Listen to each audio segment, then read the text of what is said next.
Ayan, so dumating na po ang ating Poco F5 at ating i-unbox. So ayan.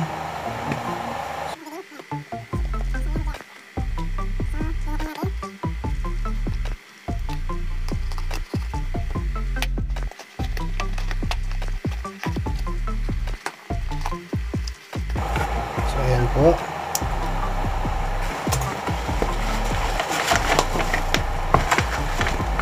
Sa likod ito,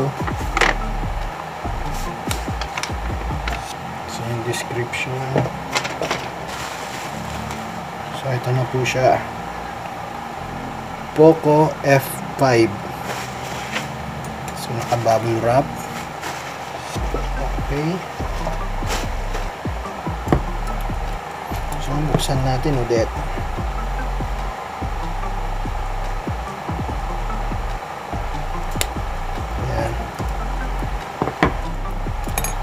So nagpalit tayo ng cellphone.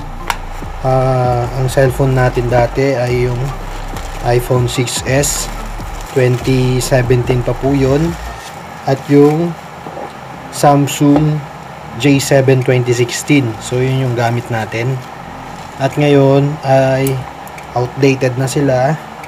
Although okay pa naman yung Samsung, pero yung size po kasi ang internal niya is maliit.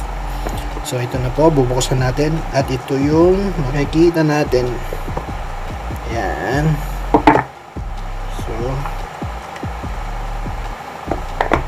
So ito yung pin ay yung ayan, nakakabit. Then yung manual, so yung mga manual nya, ayan, iba't ibang language. At ito yung case, yung clear case nya, yan. So ayan na po yung laman. Then eto na po ang cellphone.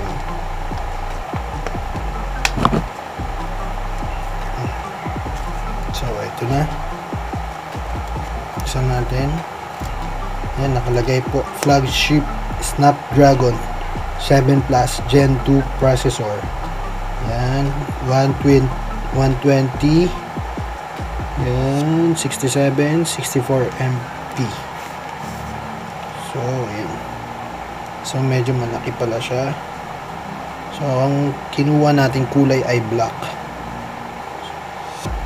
And yan po, at yung yan po charger, 67 watts, so mabilis na yan. Then yung cable, so wala po siyang earphone.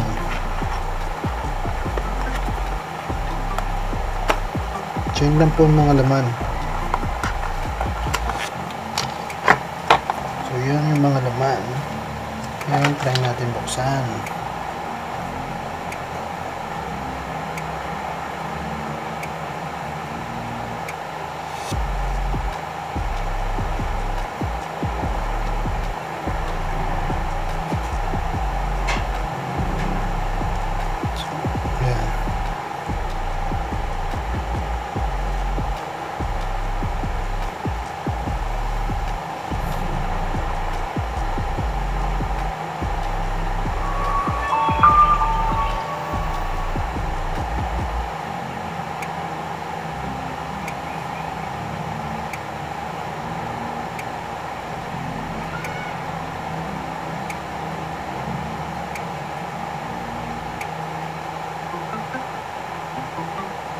Next,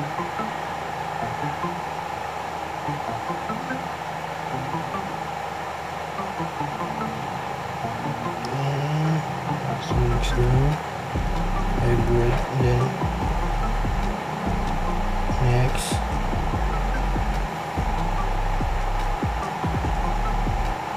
so wala pa palang SIM card,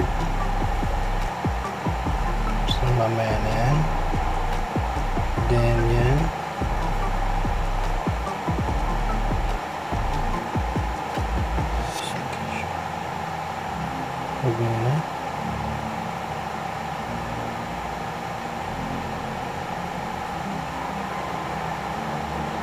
Sige, okay lang natin.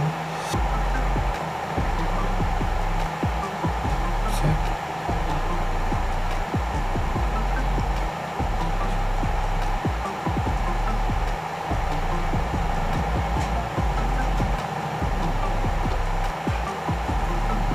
So, yun na po siya guys. So, dyan na po magtatapos ang ating unboxing Poco F5. Tell me pretty lies, look me in the face, tell me that you love me, even if it's fake.